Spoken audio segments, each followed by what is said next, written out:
প্রতুলবাবুর ৮০-৮২ বছর বয়স। জীবনে অনেক যুদ্ধ করেছেন বউ ছেলেকে বাঁচাবার জন্য, ভালো রাখার জন্য। তার এখন ছোট্ট পরিবার, স্ত্রী মারা গেছেন অনেকদিন আগে।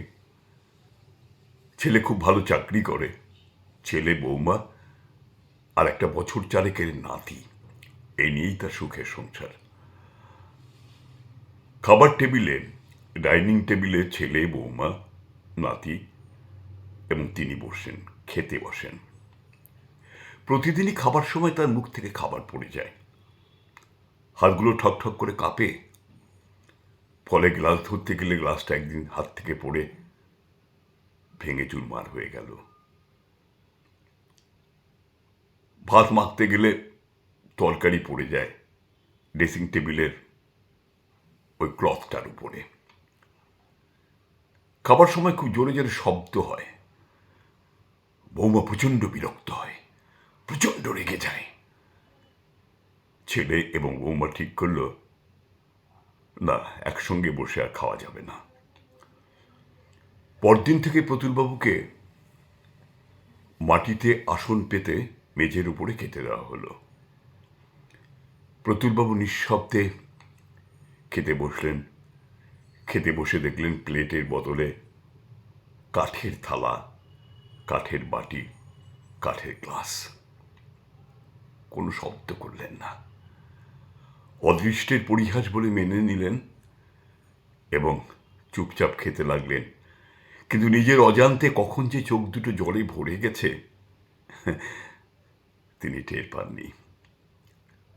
পরদিন সকালে অফিস যাবার একটু আগে ছেলে দেখল তার ছেলে অর্থাৎ প্রতুলবাবুর নাতি ছোট ছোট কতগুলো কাঠের টুকরো নিয়ে কী সব করছে। কাছে এসে বলল, বাবু, সোনা বাবু, কি করছো তুমি এতগুলো কাঠের টুকরো দিয়ে? বলল, শোনো বাবা, আমি না এই কাঠের টুকরোগুলো দিয়ে থালা, বাটি আর গ্লাস বানাচ্ছি। কেন জানো তো?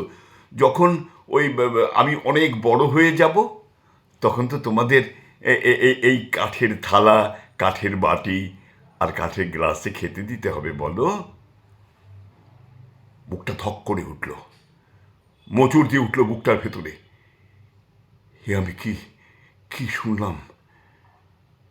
বউকে বললেন, কিন্তু চোখের জল বাদ মানল না। রাত্রিবেলা খাবার টেবিলে নিজে হাতে বাবাকে ধরে টেবিলে নিয়ে এসে বসালো। বাবা, তুমি খাও, এখানেই খাও। না, আমাকে তোরা মেঝেতে, না, তুমি এখানেই খাবে। আর মনে মনে বলল, আমি বড্ড ভুল করে ফেলেছি বাবা, বড্ড ভুল করে ফেলেছি। যদি পারো তুমি আমাকে ক্ষমা করে দিও বাবা। আমার ছেলে আমার চোখ খুলে দিয়েছে। এমন ভুল আমার দ্বারায় আর কখনো হবে না। তুমি আমায় ক্ষমা করে দিও বাবা। আমি বুঝতে পারিনি যে কোনোদিন আমাকেও বৃদ্ধ হতে হবে, আমাকেও এই অবস্থায় পড়তে হতে পারে। ক্ষমা করে দাও আমাকে।